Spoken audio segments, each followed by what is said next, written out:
ए बहिना शिवजी के गुरु बना लो कमाई हो साथ जाई हो। ये बहिना शिवजी के गुरु बना लो कमाई हो साथ जाई हो। कमाई हो साथ जाई हो, कमाई हो साथ जाई हो। भैया शिवजी के गुरु बना लो कमाई हो साथ जाई हो। अपना नहमावा के अपना नहमावा के चर्चा में लिखवा लो कमाई हो साथ जाई हो।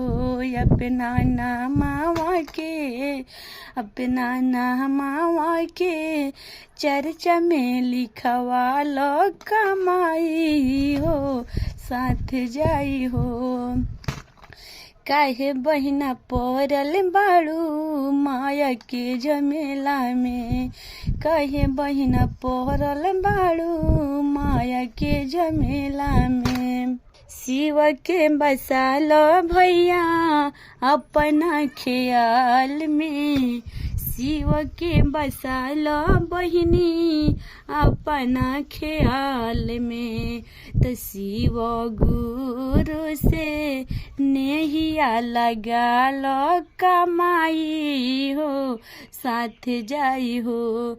शिव गुरु से नेहिया लगा लो कमाई हो साथ जाई हो। काहे पड़ल बाड़ो माया के बाजार में, शिव के बसा लो अपना हृदय के शान में। शिव के बसा लो अपना हृदय के बान में। तो शिव गुरु से नेहिया लगा लो कमाई हो साथ जाई हो। शिव गुरु से नेहिया लगा लो कमाई हो साथ जाई हो। गाँवे गाँवे हो खतरे करे हो चर्चा, गाँवे गाँवे हो खतरे करे हो चर्चा। चर्चा में आई गुरु दया बरसाइन, चर्चा में आई गुरु दया बरसाइन।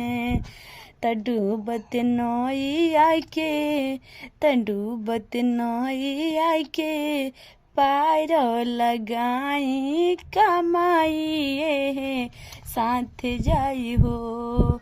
डूबत नई आके पार लगाई कमाई हो साथ जाई हो। तो बहिना शिवजी के गुरु बना लो कमाई हो साथ जाई हो। बहिना शिवजी के गुरु बना लो कमाई हो साथ जाई हो। पहिले में दया मंगिहा दूसरे में चर्चा, पहिले में दया मंगिहा दूसरे में चर्चा। तीसरे में मांग लिहा घरवा के खर्चा, तीसरे में मांग लिहा घरवा के खर्चा।